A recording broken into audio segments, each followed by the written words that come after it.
Hi, I'm Ben from the Cell Phone Broker in San Jose, California. Today I'm going to show you how to use your cell phone for your laptop. What that kind of means is on most wireless networks today they have an option called a mobile broadband card.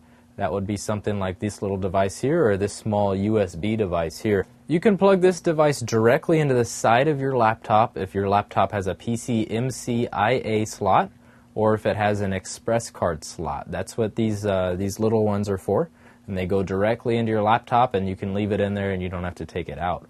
The second choice would be the USB device. This one can plug directly into your USB port on the side of your computer, and then you can also use this on desktop computers, which is something that you cannot do with the express card or the PCMCIA card. So the best option today would probably be the USB card.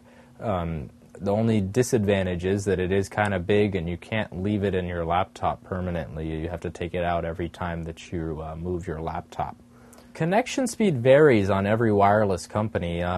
Right now Sprint has the fastest mobile broadband network, which means that their internet data cards are almost as fast as DSL internet, which is kind of what you have at your home computer. Verizon network, Metro PCS network, I'm sorry, Metro doesn't have the, so Verizon network, AT&T network, T-Mobile network are going to be a little bit slower than Sprint.